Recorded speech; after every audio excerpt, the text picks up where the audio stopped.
بسم الله الرحمن الرحيم، والصلاة والسلام على أشرف المرسلين سيدنا محمد النبي الأمي الكريم، وبعد. حبايب متابعيني على قناتي على اليوتيوب، أهلا بكم. قصيدة الجاية دي قصيدة بعنوان حكاية غرام في إعدام صدام.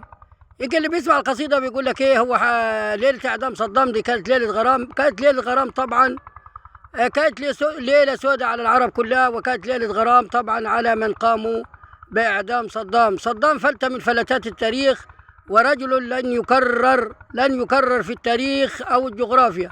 رجل من ريح الجمال عبد الناصر الله يرحمه، كان تعلم في مدرسته وكان قويا مثله وشجاعا مثله رغم أنف الحاقدين والحاسدين والعادمين. صدام حسين كان فلتة من فلتات التاريخ. أنا كنت كتبت قبل كده عن صدام حسين، ولكن لقيت استحسان ولقيت استهجان، وناس كثيرة شتمت علي، وكل اللي قال يحشرك معه في جهنم معاه. ولكن لا ننكر أبدا أن صدام حسين رجل فلتة من فلتات التاريخ. القصيدة الجاية دي قصيدة بعنوان حكاية غرام في إعدام صدام.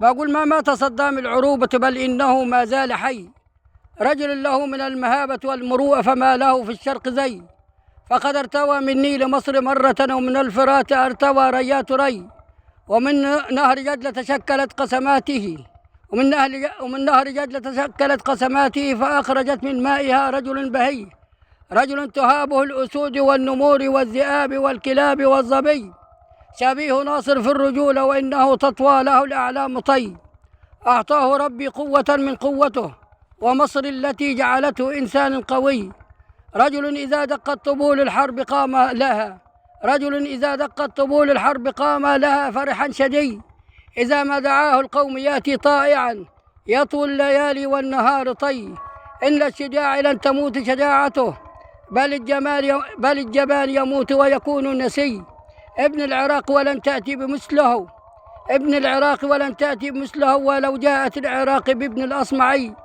والأمريكان لما علموا قدره نصبوا الفخاخ حوله قالوا شقي، وأشاع الخبيث في المدائن كلها، في عمان وفي الرياض وفي دبي، وحضروا القمة يبحث أمره، وقالوا إن بالعراق نووي، وأرسلوا البردع أيد قولهم، باع العراق وما كان أبدا مشتري، واستخف بوش بالعراق بقوله: صدام يقتل كل من فيكم غبي، وتحالف العراق يوم قتله وتكاتفوا على قتل أبو العدي.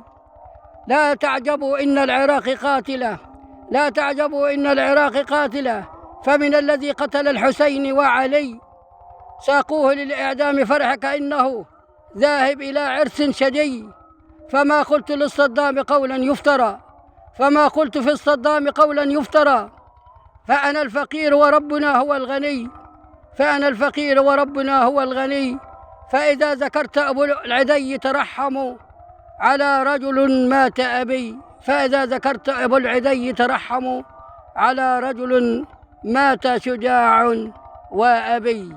الله يرحم صدام حسين، وكل عام وحبايبي بخير، وتحياتي لكم جميعا، والسلام عليكم ورحمة الله وبركاته.